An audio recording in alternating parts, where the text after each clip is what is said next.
This segment is brought to you in part by the Canadian Historical Arms Society, owners of the Genesee Range, the premier recreational sport and training facility in Western Canada. See us online at historical-arms.com.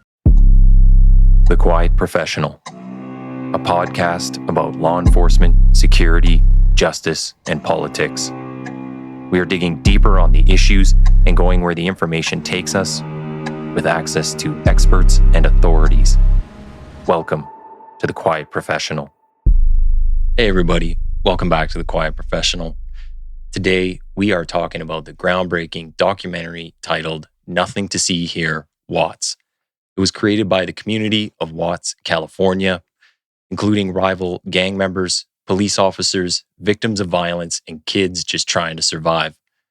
I have three of the people here today who are a part of the documentary, so let's introduce them. First up, I have Qiuana Williams on the show. She is one of the directors for the documentary, and her son was a part of the show. His name is Shawn Reynolds, and he was a victim of gun violence. Qiuana is now a part of the roadshow working to spread the documentary's message and help heal communities. Next up, I have Cornelius Wills. Cornelius is an inactive member of the Bounty Hunter Bloods who shares his journey from gang violence to becoming a community advocate. Cornelius now works with youth engagement programs and advocates for change within the community. And last but not least, and a returning guest to the podcast, is Tim Pearce. Tim is a former LAPD gang officer who dedicated his career to patrolling high-risk areas such as Watts. His narrative is closely intertwined with that of his former wife, Christina Rapati, who was shot and left paralyzed in the line of duty.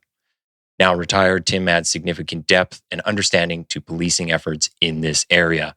So welcome to all of you. Thank you. Thank you for having us. Thank you for having us. I think this is the first time I've had three people on here, but this would be really good. Are you all down in Watts area right now, or are you close by? I'm down in South Orange County. Yeah, I'm in the South Bay. Oh, I'm in the community. Yeah. It looks warm there. I'll tell you, it's not that warm where I am. Oh, yeah, the sun's out. The sun's definitely out. It's been scorching lately, as a matter of fact. Yeah, not to rub it in. It's kind of perfect. Yeah. And Qiuana, are you down in Watts? No, I'm not in Watts. I'm in Torrance. Okay. Which is a South Bay city. Okay. All right. Hey, you know what? I was kind of introduced to this documentary by Tim. And I just finished a stint with our gang unit where I work. So I'm up in Edmonton, Alberta, Canada. I don't know if I have an accent to you. None of you sound like you have an accent, but I might sound weird. But working with the gang unit up here, it's very interesting. And some of the stuff I want to get into when we talk about this stuff are the narratives and like race relations, because a lot of the stuff, and as much as you might not realize it, the American way of doing things when we talk about gangs and race relations, it actually bleeds over into other countries. So I kind of want to pick your brains about a lot of that. But before we do get into that, I just want to talk about the documentary and where you're all at with this, because you've been doing, like we said in the intros, call it a road show, but I mean, you've got a ton of press on this and lots of people are listening in to your stories. So where are you at with this right now, and kind of what's next for it? Well, the next event that we're going to is going to be at Harvard. And there's a person there who is doing their PhD on social issues. And she has the idea to kind of replicate this Nothing to See Here, but she's going to give out phones to people coming out of prison and to document their lives going back into, regular everyday society, which I think is fascinating. I think that's a great use of this medium. I think that's what you'd call it. So we're going to go there next month. We're going to show our film, Nothing to See Here, Watts, and she's hosting it, and we'll be showing us how she's going to do her project. And when Mike Sunan, the founder of this project, has often said, I hope this gets ripped off and people just do, keep improving on it. What I like about it is it's like, I always say this, it's, the way you learn about these kinds of communities are news in the movies, and they're usually pretty wrong. And this is a conduit of truth coming right out the middle, right directly from the people's mouths. And they're telling you what their life, how it affects them there and how they're living and what their dreams are. So it's a great method of getting the truth out there. Now, are all of you on the tour? Like Cornelius, Qiuana, are you always at all these different locations, or is it just who can make it? It kind of goes by who can make it. And but yeah, I'm mostly at all of them. Yeah. So I'll be there at Harvard next year. Next month.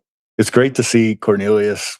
Man, you can't keep him out of these situations. He loves to travel, loves to see, stuff outside the neighborhood there, and just it's a lot of fun to watch. Yeah, it give a once in a chance lifetime type of vibe. So totally, I got to take advantage of it to get this message across. Yeah.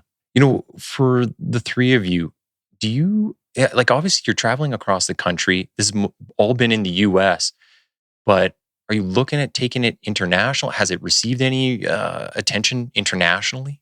It was shown at the Moonshot event late last year in Prague. Oh, wow. And yeah, and Moonshot's another organization looking for leaders and projects that, move society and change society. So it was invited there. Mike, the owner of the founder, went and showed it, and it was a smash hit. So I'm sure it's going to be, going overseas more. It's just a great model, right? That can be applied anywhere. Mm-hmm. It's won just over 70 indie film awards, right? Right. Mm-hmm. Mm-hmm. Yeah. Well, and you know what? One of the things I was looking at is I wonder if there's anything in Canada that we have a million film festivals up here. I'm not in that circle of people, but I mean, if we could get something going up here and get it shown and bring some of you up here, I think that'd be awesome. It's not as cool as saying you went to Prague, going to Edmonton, Alberta, but if you come up here in the summer, it's not too bad. So one of the things I kind of want to explore with all of you, though, is just in getting your message out. Has anyone ever talked to you or told you about just how far the American culture and some of the narratives down there actually spread? Like, are you aware that, you actually have an effect worldwide? And that's just even the culture. Like, we talk about gangs. I mean, all the gangs up here, when you talk about street gangs, they emulate so much of what they see on TV and hip hop and rap. So I don't know, Cornelius, if that's something that's ever been mentioned to you, or if you're aware of that type of influence. Yeah. Just by growing up in the gang and being in the street, like we kind of all know, like LA is like number one for gangs, like, you know what I'm saying? Mm-hmm. Maybe not number one on the death list, on the killing part of it, but like as far as culture wise and gangs and everything, yeah, everybody follow us with that. So yeah, in a sense, yeah, but it's like it's all been wrong though, like we was all taught wrong. So that's basically my message now, is like try to let them know, like I lived it, been a part of it, and it's misleading, like, so. Well, I think a lot of people that I see. Oh, go ahead, Qiuana. Did you want something? Yeah, and I always love to hear like Cornelius speak, because what Cornelius speaks to, in particular, when like addressing your question, a lot of times it's the what, right? And so when you're seeing, quote unquote culture on television or in film, you're just seeing the thing, which looks fun, it looks exciting, it looks enticing. Yeah. But you don't understand the why behind it. Why are these things occurring? Why are certain communities, kind of forced really to deal with these certain circumstances? Like Cornelius talks about why he became a member of a gang. You know what I mean? And so whether it's the community that you lived in, and it wasn't because I want to go out and rob people, but more because these are my friends. We're family. Yeah. And we were supporting each other. And whether that's, I got to have your back because something not so good popped off, or I'm also here to take care of you and support you. People don't get that part of the message. So the beauty in this film is also in showing, okay, we did the things that we did because, one, maybe we had to for a number of different reasons, or we were misguided because we were just doing what the people before us did. But now you can also see how we're creating these partnerships with the people, the op, right? The cops. The op. Right. Have developing these relationships with, and the power that's a result of that coming together. Like I didn't, and also it demonstrates the interconnectedness. Like you're in Canada, Tim, you're in South Orange County, Cornelius is in Watts, I'm in South Bay area. I mean, you have the kind of like the radius lines, those individual lines that separates cities and separates communities that we don't see, but it's also demonstrative of just how interconnected we are because we're all facing the same kind of challenges, and you just cross over one street and then you're confronted with the reality that you may not have even known existed. Right. Yeah. It is interesting to see because up here in Canada, we don't necessarily have the same race relations. Historically between white and black people. I'd say we have more of a history with Indigenous people. And, but a lot of our street gangs are made up of Indigenous people. And, that's not to say there's black people and white people involved, but it comes down to like real socioeconomic kind of status, kind of like what you're speaking to. So you're growing up in poverty, there's a lot of violence involved. So, but it's just interesting to see the crossover between just the culture, what they see on TV, and then, like you're saying, they don't look into the why. I mean, that'd be too hard for people, right? They just want to copy the easy part. And the videos and the movies, they just flash all the cash and the women, and then people think that's what it is until you're getting shot at, and your friends are dying, or you are getting hit. Mm-hmm. So. It's definitely a hard part. When you guys go out and talk about this stuff, and Qiuana, your son, what I got from the movie is obviously he's not involved in gangs, but he's I want to call it collateral damage from the violence in the community. And then for Cornelius, obviously you've been in a gang. And how do you talk to people now from your two different perspectives? Whoever would like to go first, just about maybe how to prevent people from getting into that lifestyle. Again, I always lead with the why, and not the what. And so for our situation in particular, my son, not that anyone should ever, have to be confronted with being shot or, being confronted with death at an early age, or the trauma that is a result of that. But my son is really an amazing kid, and you wouldn't expect it at all that this would happen to him because he's the kid that does everything right. And so I remember, when we went to trial, and I was prepared as a mom who was hurt, who was angry, who was saddened. I was prepared to go in and tell the judge all the reasons why these kids needed to be in prison for the rest of their lives. And then because it was just anger. They weren't even kids to me. You know what I mean? Yeah. I hadn't put a face to it. It was just the action. It was the what. And we got to court and I saw them and I go, oh my God, these are babies. These are someone's babies who unfortunately didn't have the same opportunities that my son had, didn't have the same level of access that my son had. And had that been the case, then we might not even be here in that scenario, at that time. And so it became less of they robbed him for a game, right? Everyone's like, they shot him, almost killed him for a gaming console. I don't think it was that. Mm-hmm. Why did they do it? Was it, okay, I can sell this $500 game for $300 and now we got food, now I can get clothes because I'm getting, being teased and bullied because I'm not dressed appropriately. It's so many things that it could have been other than they just wanted to shoot him to go home and play Mortal Kombat or whatever the games are, that they play. Yeah. And so now the message is, how do we bring resources to disenfranchised communities, underinvested communities that presents opportunities and access to children who would not otherwise have it, so that we're not having to heal broken adults because we're getting them in that level of comfort and providing that level of support and nurturing that's necessary for every kid to have the opportunity to develop into fully formed adults who contribute positively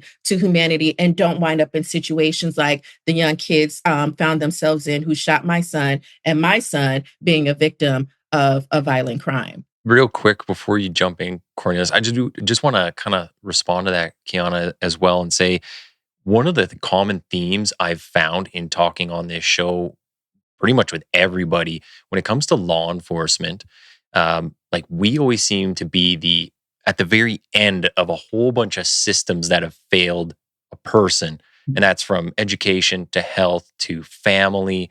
Like, people say that law enforcement, we're not the solution to everything, but it's like all these things have to happen before, either the violence at the end of it or law enforcement becomes involved. And that's something that definitely needs to be addressed. So, Cornelius, kind of same question to you. Like, how do you talk to kids nowadays about the prevention side? Because you're going to have a very different view on this. Yeah, my view is different because I'm actually was a part of it. So, not like how I talk to them now. I just tell them the truth, because I lived it. I just tell them like it's not worth it. It's I was tricked and thinking, like you said, they show this on TV and this, but I'm actually seeing it though. So it's like, okay, they making money doing this, they doing that. So I don't need to fall in line just because I'm in the gang. And that's what everybody do. But now I just tell them like it's just don't waste your future, because the consequences is either death or jail. It's only two. Some make it, and if they do make it, they realize at the end it's like it's time to get out of it or change their life. So, and me being in the work, not just just being a part of the film.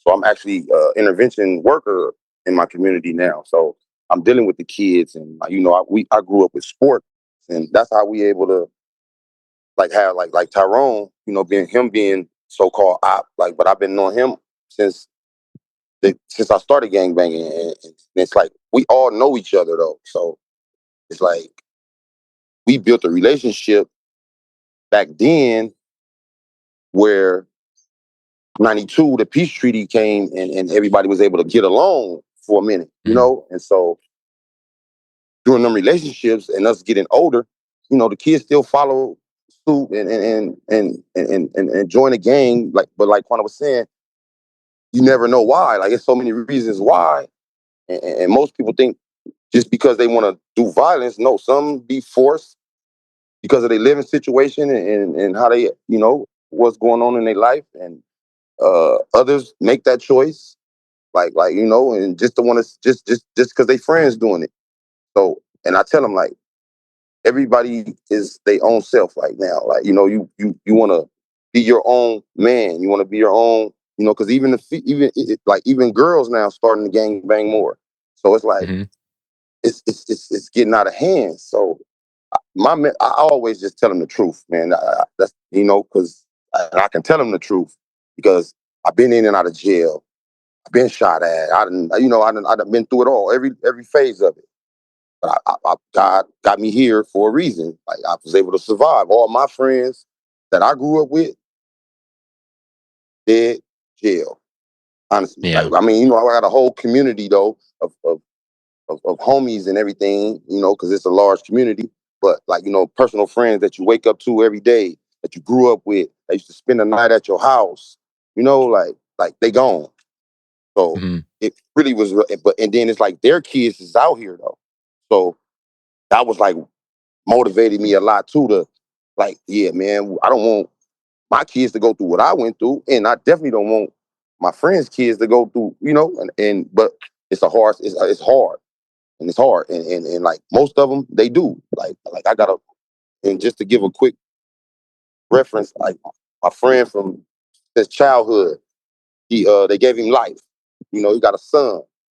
His son out here, his son followed the path though, like, and now his son in jail, like, so, and I be like, I don't feel responsible, but I feel like, damn, if I could have got to him and let him know, like, man, look, you know, me and your dad was like, we friends. Like, I can tell you, like, no, and I can steer him the other way, like, before he can even go out here and go to robbing and doing whatever he did.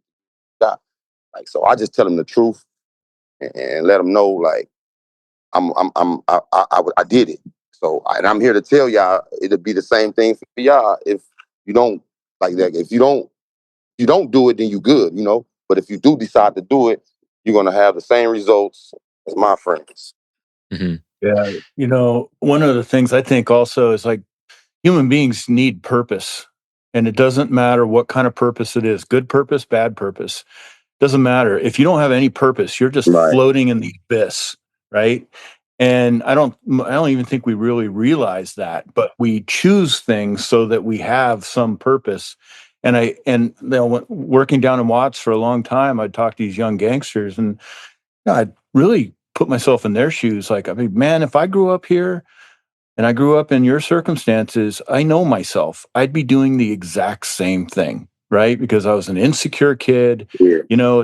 like everybody is, and then what's put in front of you, you start making decisions, and you start going down these paths. And if you don't have somebody in your life that's saying, hey, don't go down that path, that's a bad path, like, this is your destiny. If you do that, then they're easily influenced, and they just tumble down and get deeper and deeper into it, to where now they're doing crimes that they can't get out of.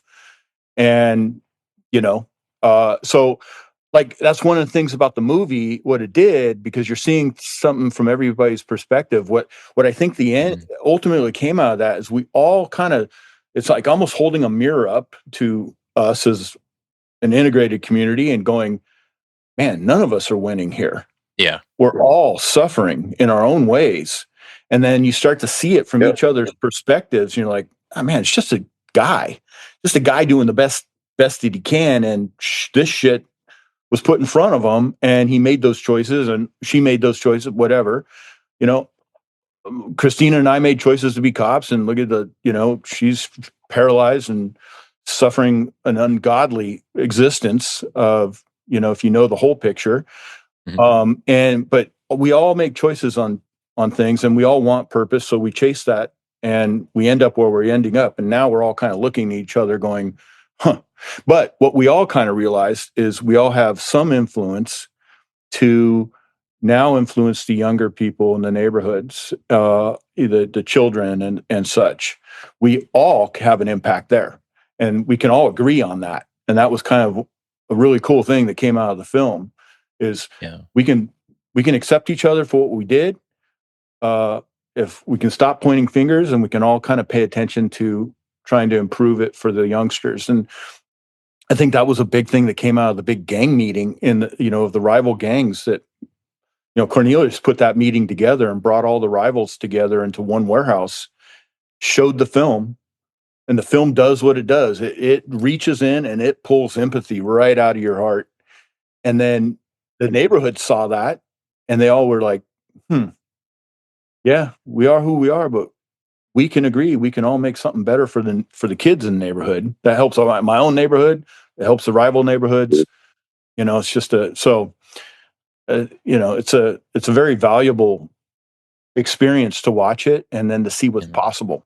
I wanted to ask on that, and Qiuana, you kind of brought this up too, where maybe Tim, Cornelius, I'll get more of your answers on this, but how do you square away like the damage that's been done already, and how do you answer for that? And Cornelius, in the film, I want to say it was Nisi. Mm-hmm. I think so some guys from your gang had actually attacked her, and you were apologizing on behalf of the group.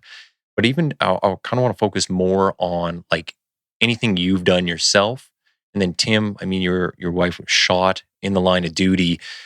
Can you go to court and see those people now and say, like, I don't know if it's forgiveness or it's just like what it would be exactly? I mean, Qiuana, you've gone through this and you kind of explained a bit, but do you guys kind of understand where I'm coming from? Like, how do you square away what's been done or what you have done? Cornelius, if you've committed any crimes, do you just kind of move past that and go like, hey, I'll be judged in another life, but this point forward, I can do my best, put my best foot forward and just keep moving on and trying to keep people from this life? Like, I don't know who would want to start on. That's a pretty big question. So I look at it like okay, let's take Cornelius and I's relationship. So I didn't work his gang specifically. I worked his rival gang, Grape Street Crips. So I was in that project all the time. But I would always come down to Nickerson Gardens, where it's Bounty Hunter Bloods, and that's where Cornelius is from. And I've been to thousands of crime scenes in the 12 years that I was working in Watts. And in there, I've seen people's legs blown off, people's heads blown off, hauled out like coconuts, like just AK-47 rounds to the face kind of stuff. Seen all that down there, and the death and destruction and the pain and the misery that's caused by the gang.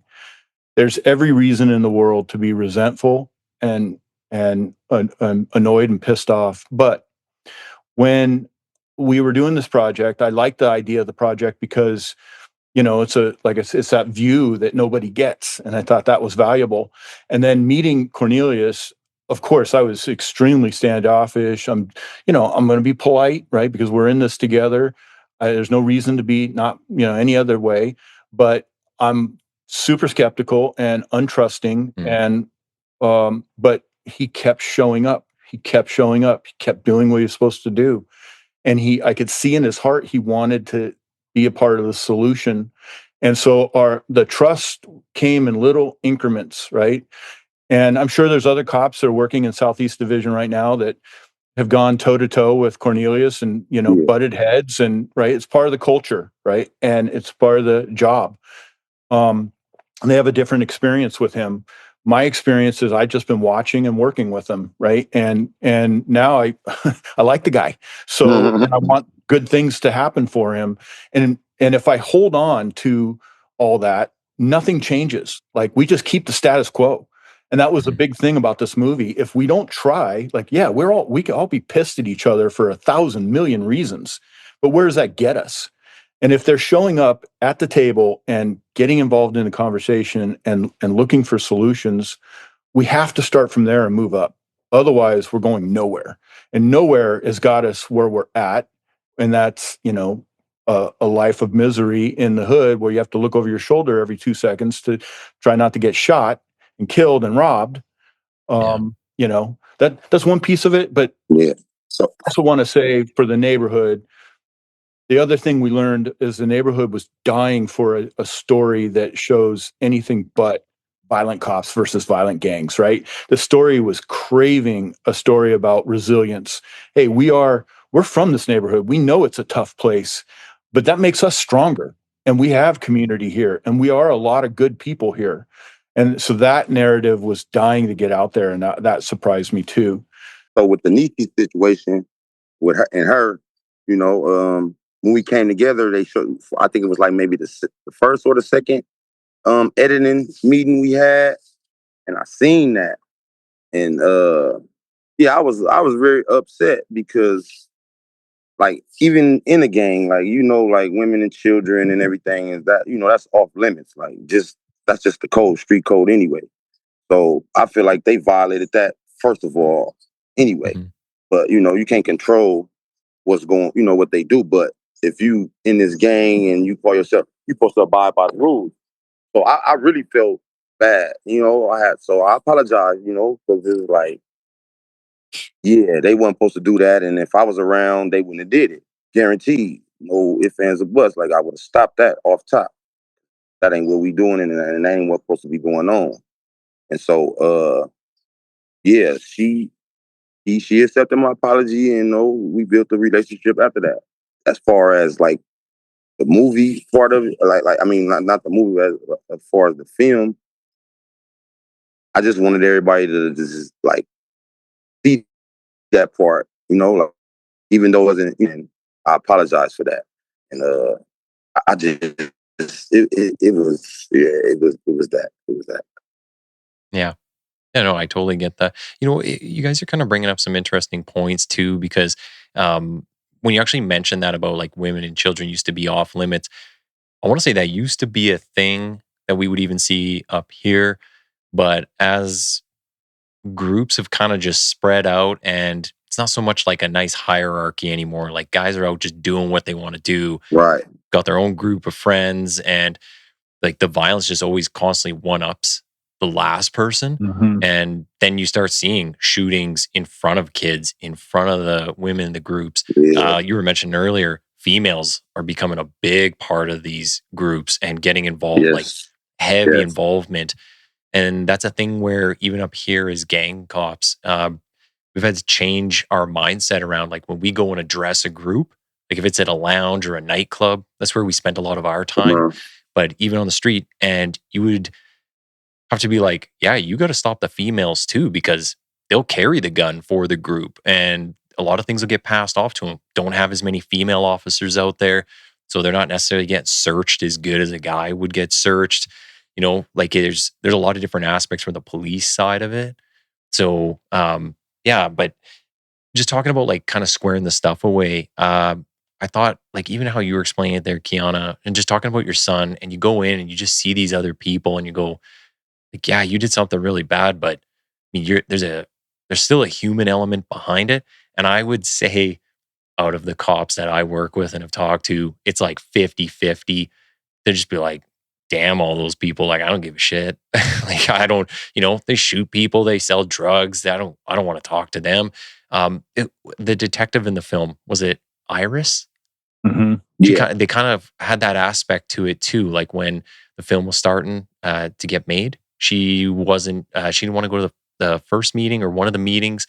She kind of had that thought process. And when I saw that, I was like, yeah, that I could see that point of view, but you kind of have a different one there, Qiuana. And I thought I have that in my head too. So it's like, how do you reconcile the two sides, right? Yeah, and I think that you touched on that point, is remembering the human element, right? And so when I saw the two young boys that had, committed the crime, when I was able to put a face to the action, they became human again. And it wasn't just the action anymore.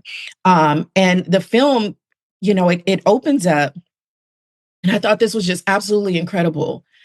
And it illustrated rather, that Watts is 2.1 square mile community, but almost every 5 steps you take, there was a different crime that had been committed in that spot. And so it was highlighted by dots in different colors that was representative of the different type of crime: aggravated assault, homicide, manslaughter, burglary. And so imagine a child who is traversing this community. One, I just want to go up the street to my friend's house, right? We should all be able to play outside and have fun and be safe. Or I've got to walk to school. What elements am I going to encounter just to get to school to get an education? Yeah. What different feelings and emotions am I going to have to process? Something happened at home. There's candle visuals set up that I've got to walk past, which is a reminder that someone just died here. And as a child, they're having to process all of this and then go to school and learn and get a good grade. Like, how do we expect that? And how unfair is that to an innocent child who did not ask to be born, and certainly not into those circumstances. Yeah. And so again, it always gets back to, I'm just thinking about, how do we heal these babies before they get to a point where, they can shoot someone callously? Yeah, they have to make that decision. They finish him off. Yeah. Like they're in a Mortal Kombat game. You got to get to them early. Gotta get to them early and then stay with them, consistent. Like one of the beautiful programs is Operation Progress, right? And Watch to Boston, where you saw like Celeste, for example, in the film, and Marilyn in the film, where they've been paired with LAPD CSP officers as mentors who hold their hands and walk with them through life. Or the Healthy Room Project, where, kids are now, you're not sleeping on the floor. You get a good night's rest, even though you're hearing helicopters swarming and bullets ringing. How do we heal the trauma that gets embedded in the DNAs and the cells, the cellular structure of these kids, so that they can remember that they are worthy of love? They are worthy of success.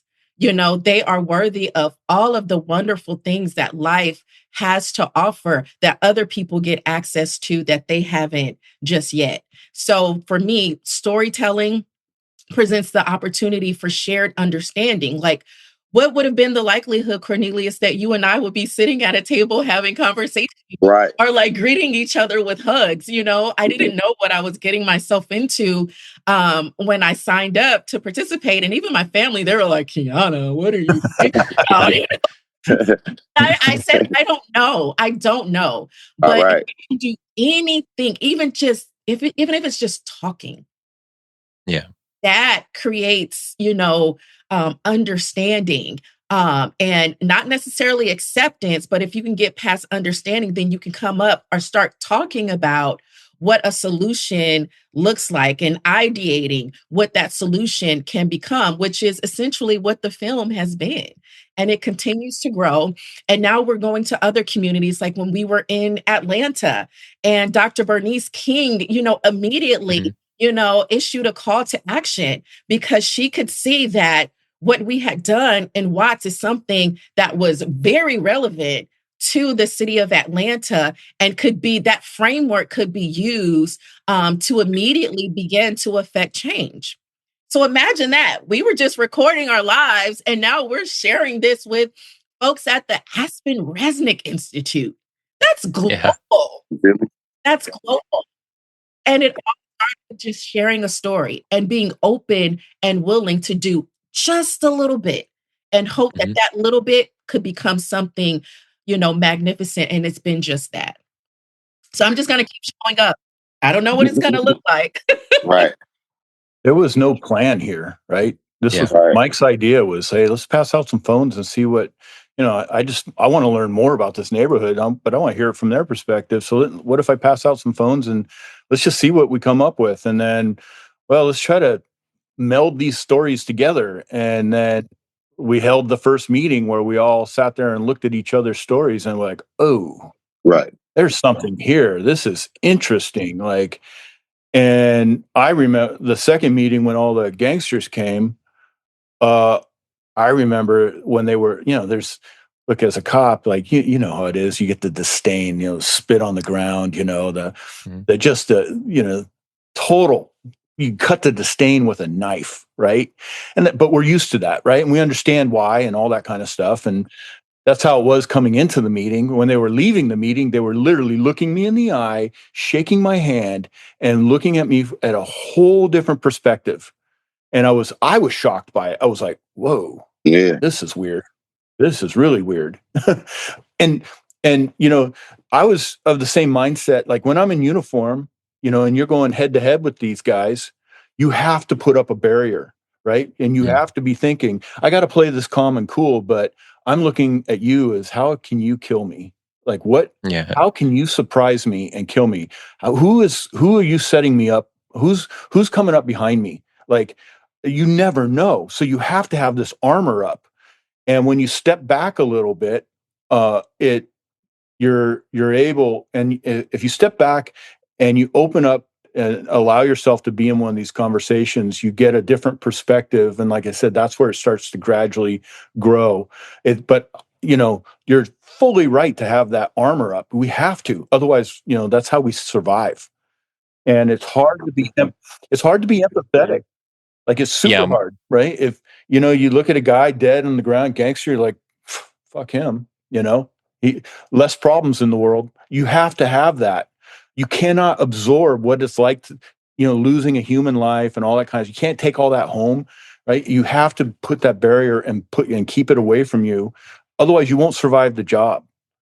And then with this, the way we set this up, where we're all in a kind of I hate the word, a safe space, I guess, like, but an opportunity to have a discussion. Okay, you can drop your guard a little bit, and then you can start working from there. My experience on that, actually, when you're mentioning just like how you see these people that are out there that are the opposition to you, and I think when I started the job, I kind of saw it as that. But as actually the biggest thing that changed that for me was handling informants. Because once I started doing that, I'm getting calls from people at like 2 a.m. when they're either in danger or they're having a mental health breakdown. And these are like, it's not just street people. It's like all the way to the top. Like the guys making hundreds of thousands, they're still breaking down. They can't trust any of their friends.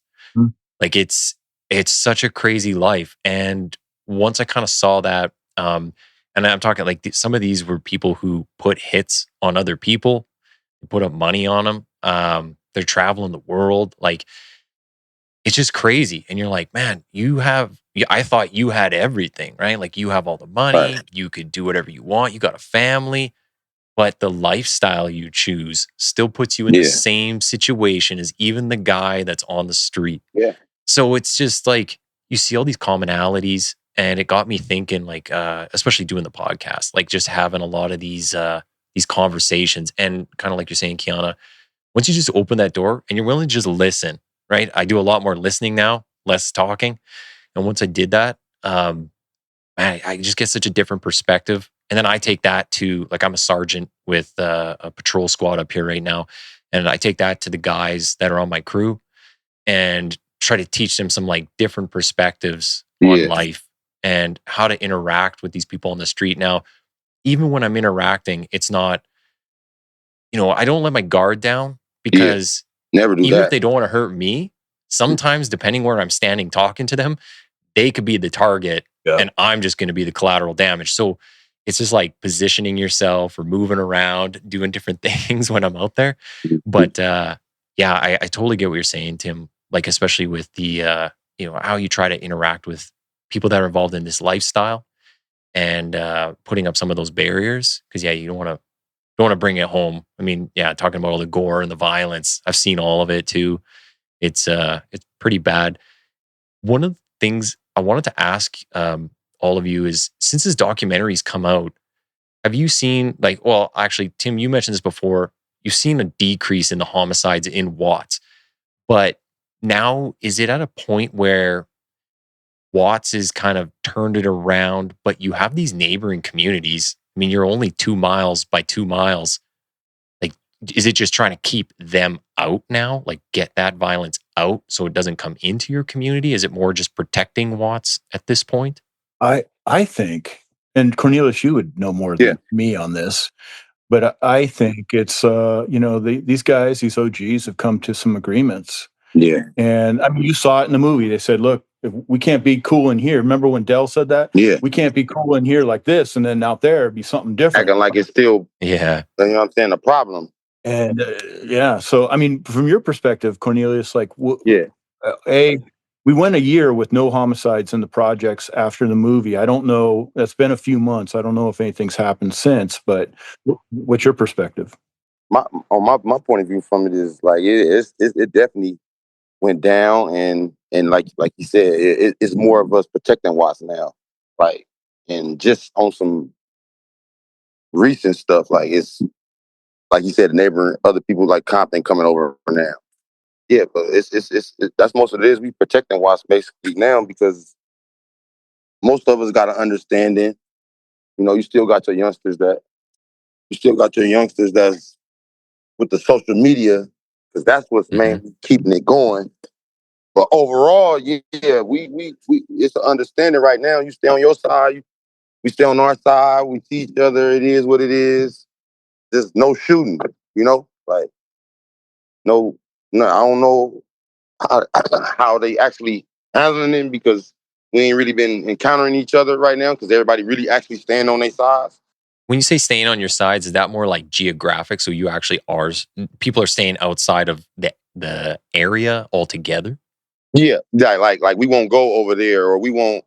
You got like we all. It's like section, like certain sections and boundaries and everything. So everybody just like stay in their boundaries, like And if you do go outside your boundaries, you're not going outside your boundaries to do like you're not doing none of that. We're not doing none of that right now. Everything been cool. Now you still have your little shootings and everything though, because the youngsters, like I said, they get on social media and they, that's where the real gangbang. They think everything on there is real, so they take that to heart and they might try something, but not as consistent as it used to be. Okay. And that's been over like a year and some change now. So we see that up here, like with a lot of the social media, people putting out different like Snapchats or like shorts they put out that they're challenging others to come shoot at them. The difference in Canada, we don't have a lot of geographically based gangs. So it's just Edmonton. I mean, our city's about 1 million people. And it's just somehow you come across someone in a friend circle or from school or wherever it might be, but then you might move to a different part of the city, but then they'll drive across the city to go shoot at somebody or catch them, with their guard down.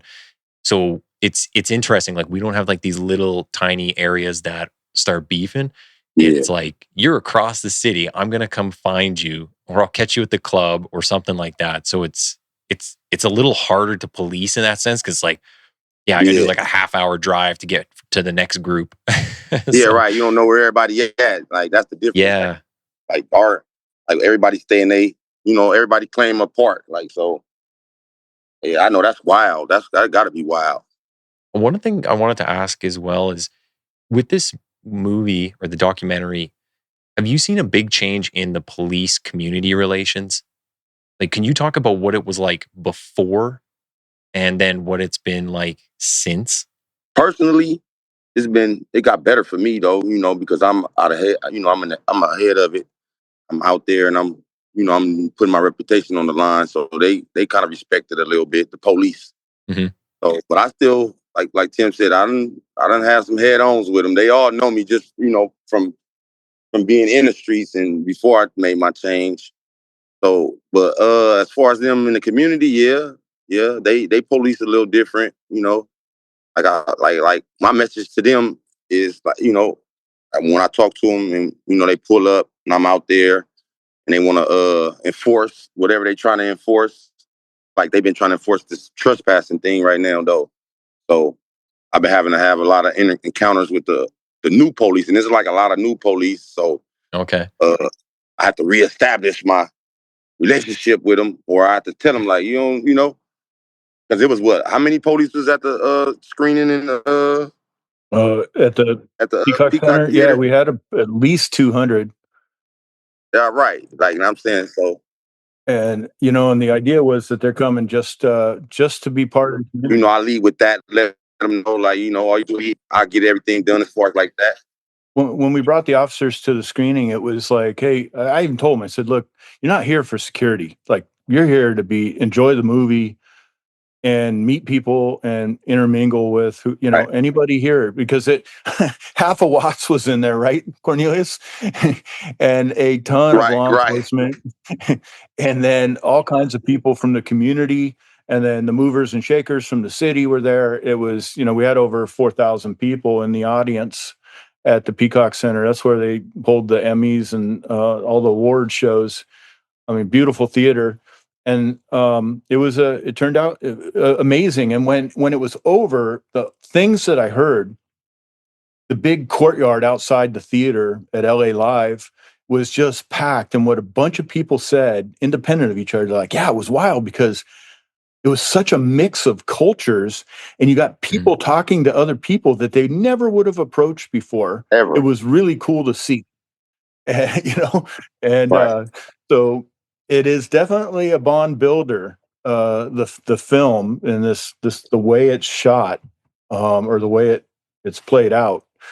It definitely, it's solid. I can't wait to see it replicated in other places. It could be any topic, honestly. When we started this, if you remember on the news, when all the immigrants were underneath the bridges down in Texas, like held up in that like kind of camp for a couple weeks by Border Patrol and stuff, we were just starting this project, and it was at the beginning of the Ukraine war when everybody was hiding in the subways and stuff.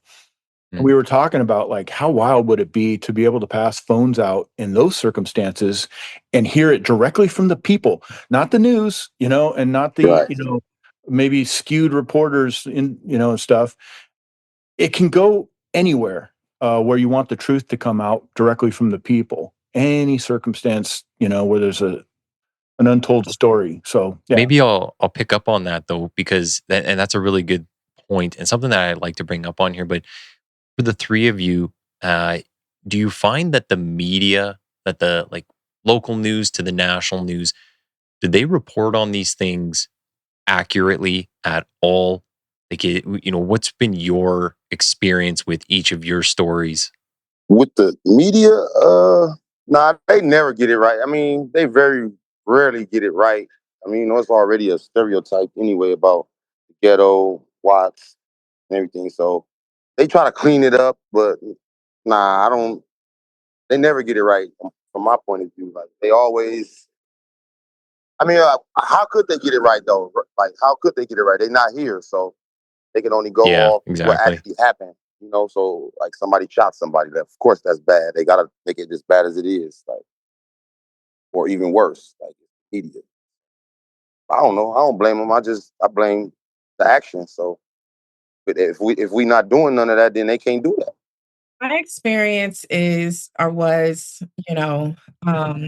oftentimes how things go unreported or underreported, and there's far less coverage, especially in our case where it was just another Black kid that was shot in Watts. So maybe he deserved it. Maybe he was involved in something illegal. There's a reason for it. So is it worth the time to cover said incident? And it wasn't until he kind of was presented as this anomaly. He's a kid from outside of Watts who, had just received over 10, letters of acceptance to various different colleges and no gang affiliation.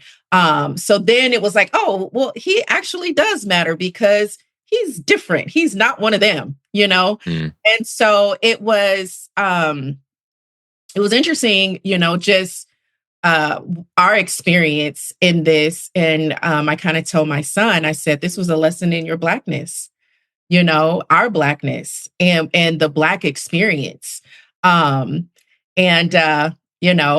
When you are quote unquote the stereotype, there is almost like there is this, the value of your life is zero or nothing unless you're the complete opposite, which is really unfortunate. And again, demonstrates the importance of us really sharing our lived experience and our human experiences with people that we wouldn't ordinarily maybe have a conversation with or come in contact with, so that we can dispel these stereotypes that are oftentimes publicized, or the propaganda around a particular demographic of people and what it means to be that. Or that. Well, I think that even goes into just what we were saying earlier about like how I don't think a lot of Americans that I've talked to realize just how far reaching their culture is, right? Like the media and then the things that get portrayed out there. A lot of people up here in Canada emulate it. And it's like, but you don't have the same experience, right? You don't get what actually went into making that person or putting them in that situation, right? They just think they're emulating all these like, oh, I'm going to get the money, right? Or whatever it might be. So they're missing all that behind the scenes. Yeah, the stereotypes go all directions, right? Everybody gets them. Of course, I get the big white cop, racist cop stereotype just because I'm white. Yeah. And I'm wearing a uniform. and that's part of the business. You just accept that that's the way people are going to look at you. They don't get a chance to know you most of the time, right? And it frustrates me when that narrative is always thrown out there first, or implied, because when you think about it, I'm working in a neighborhood of color. I'm literally putting my life on the line, protecting good people of color from bad people of color at that moment, Yeah. right? I mean, look at Christina. Guy goes into a store with a gun, puts it in everybody's face. Everybody in there's black, and takes all their money, takes off on foot. And then she comes down the street. He's suspicious. She jumps out, chases him, catches him on a porch, fights with him. He pulls a gun and shoots her and paralyzes her. The sacrifice that she made is absolutely massive. And she was literally protecting good people of color from bad people of color. And she put her white life on the line to do that. All her white privilege, all that stuff that's said. And it's so insulting to police officers when we're taking those kinds of chances for people. And we work in those neighborhoods because we want to be effective police officers. Like, I don't want to go, deal with small problems. I want to deal with big problems, and I want to make the most out of my career and have the most impact. So I end up in a place like that. That doesn't mean I'm racist. It's the furthest from the truth.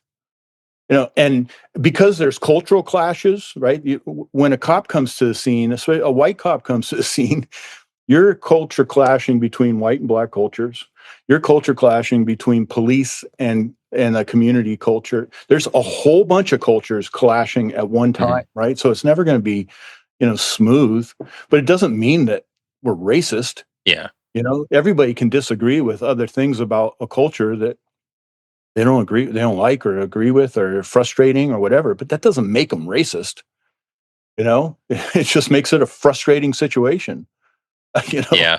I find a lot of those narratives that, I can ignore them for the most part. I mean, I signed up for this job, not necessarily to make friends, but to do what's right. And doing what's right is hard sometimes. People, I think it's just lazy, want to throw those things out there. But at the end of the day, I just say, but the difference is I'm in the community and I've actually saved lives in those communities more than any of the people that are out there just throwing out narratives have ever done. So, we're just coming up to the end of time. I want to make sure to find out what each of you is up to right now. So individually, outside of the documentary, where's everybody at? I'll kind of start with you, Qiuana, because you're in the top of my screen. So I'm going to start there and then kind of go around. But what do you, where do you find yourself nowadays? What are you working on? What's next for you? Well, I am definitely going to continue doing this work with the Nothing to See Here crew. And I'm going to continue until our opportunities are exhausted. I am also preparing to take the LSAT next month, and I'm pivoting from a career in city planning to a career in law. And I'm kind of thinking about family law in particular, with an ultimate goal of a judgeship. That's largely as a result of my experience that we kind of talked about today. And I've also founded a nonprofit called Sanctum. And its mission is to provide, wellness, mental health wellness, and support services and modalities to women and children who have suffered from various forms of trauma. So kind of alchemizing my pain into purpose now. Nice. Tim, I'll jump to you. Sure. So, from our previous podcasts, I created Accuracy Under Fire, a training simulator that simulates getting hit by gunfire or injured, and training officers to be able to cope and perform at their best under the worst possible circumstances. So I've been growing that company. We've been selling for 2 years. I'm in 55 police agencies, and now we're partnering with all the simulator companies and are creating content that works with my system, because they're realizing there's whole new verticals of training that can be done now that couldn't be done before. So my ultimate goal is to make the job safer for cops and when it goes sideways, that they perform the best they can and survive and come out of it and go home to their families. So that is 100% my mission. My mission is to make this consequences in reality-based training mandatory in at least active shooter response training. So that's my goal for the nationwide campaign. Very good. Cornelius, how are things going? Oh man, things going great, man. So definitely I'm gonna be continuing trying to get the message across with with nothing to see here. Tyrone and I started a nonprofit, Closing the Gap. We got our first youth summit in the city in Watts at Jordan High School in August 28th. So yeah, my prevention, just trying to keep getting my message to the youth, man. That's it for this year. Awesome. I'll have to get you to take me on a tour of the neighborhood here with your phone out. Oh man, easy. Yeah, that's easy. That's easy. That's a good one. You should do that. Yeah. Well respected. Yeah. Well respected. You know what? Thank you all for being on here today. If I can help spread the message, I look forward to doing that. And send me any links that you have. I'll put them up in the episode description. And when we share it, then everybody's message is getting out. So I want to say, as much as from up here in Canada, I can say I'm proud of the things that you're all doing down there, because it does make a difference and it does affect communities. Obviously, you've already seen this, but communities outside of even just Watts. I mean, you're having an impact, and there's not much else you can ask for in life. I think you guys are doing some really great work. So congrats. We appreciate that. Thank you. Thank you. Appreciate it, man. Thanks for having us. Yeah, man, we looking forward to getting it done. Hey, everyone. Thanks for listening in and following along with the discussions. Be sure to click the follow or subscribe button on your respective listening platform. Also, check out the Quiet Professional on X and Instagram under TQP780. And most importantly, please share where you can. Everyone has a part to play in getting these education and information pieces out there, so pass it along. Thanks again.